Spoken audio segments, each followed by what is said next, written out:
Good morning, students of Standard 9, to today's English literature class. The topic is a poem. Chapter 8, Ethics, Part 1. Have you heard the word ethics before, children?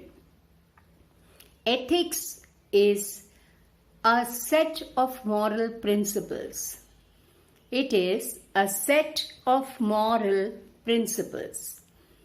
This poem, Ethics, has been written by Linda Pastan. Who has written this poem? Linda Pastan. Let us understand the meaning of the word ethics. It is a set of moral principles. What do I mean by moral? It is concerned with right and wrong behavior following accepted standards of behavior. It follows accepted standards of behavior. I'm sure you understand what I'm saying. There might be many times when your parents tell you, this behavior is unacceptable. You get angry for something and you throw a tantrum. You shout and you scream. Your parents do not give in. And they only say, very sorry, this unacceptable behavior cannot be tolerated. So, there are certain ways of behaving, certain ways which are correct and which are wrong. Stealing is unacceptable. Cheating is unacceptable. Being kind, compassionate are all acceptable behavior. So these kind of moral principles is what ethics is all about. Now in your warm-up activity in the chapter, there's a beautiful story. I'm going to narrate it to you now. You can read it also, and at the end, you have to decide who is responsible. In the days of remote past, very, very early days, curd sellers used to carry curds in small pots. On one such occasion, while a curd seller was carrying a pot-filled basket on her head, an eagle was flying over her head with its prey, a cobra.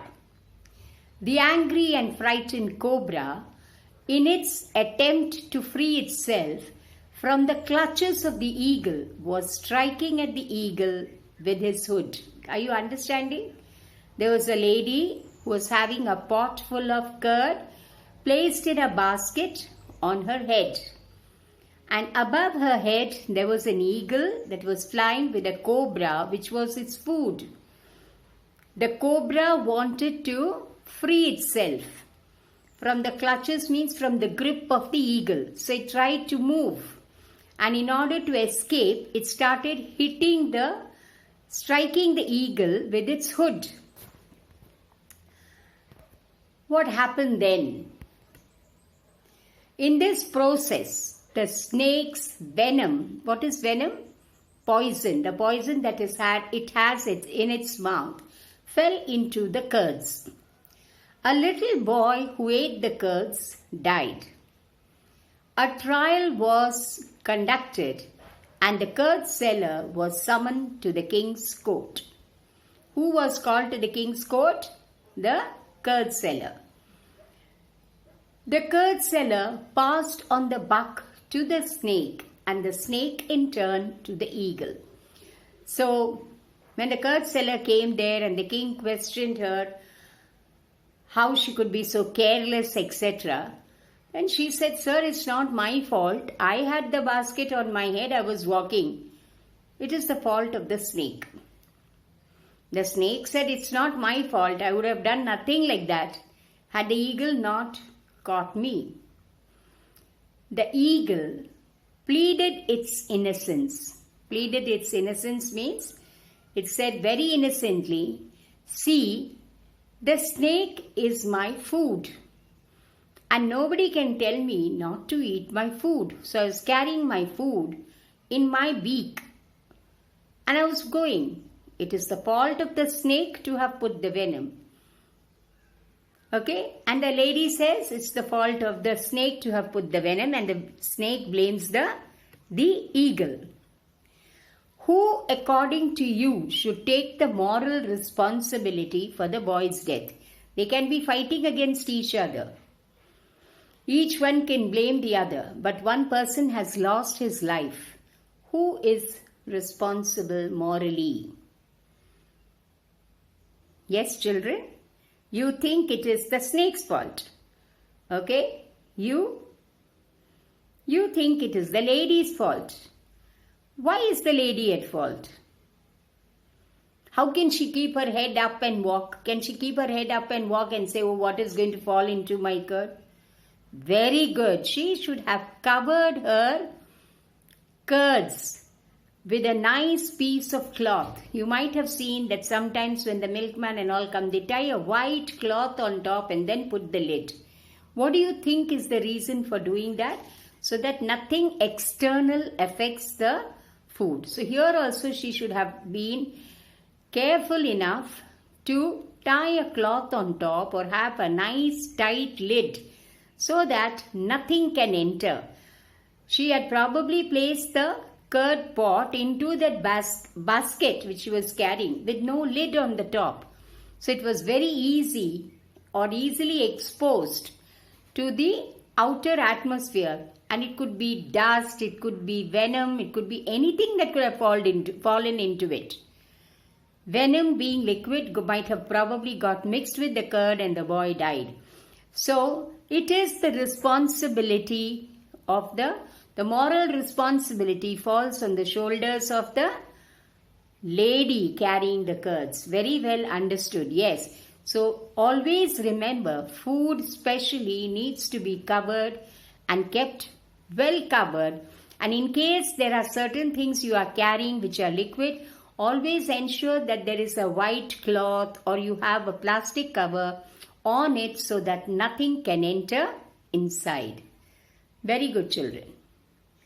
Let's proceed. So to summarize, meaning of ethics.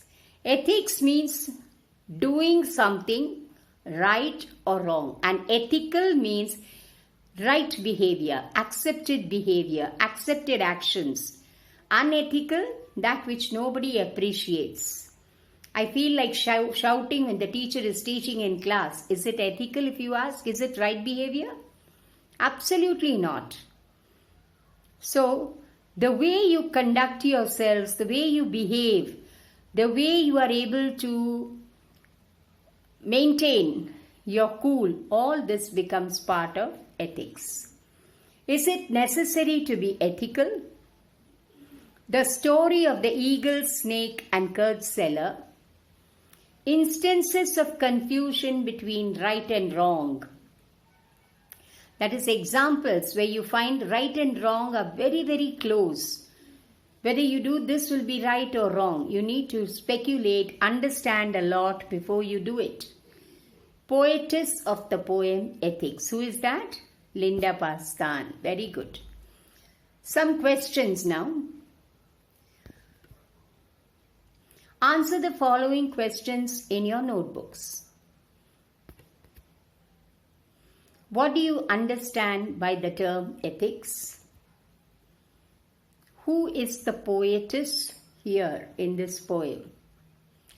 Cite an example where you were confused about ethics. Give an example. In the story, in the warm-up activity, who do you think is responsible for the boy's death? Explain. We have discussed it. What are moral responsibilities? Can you mention some of them? You can take your own self, your moral responsibilities in school or at home, or when you are a visitor or a guest in somebody's house. Do you have some moral responsibilities? So you can elaborate on this, think about it, and then write your answer. I'm sure students, you have understood whatever has been taught so far. Thank you.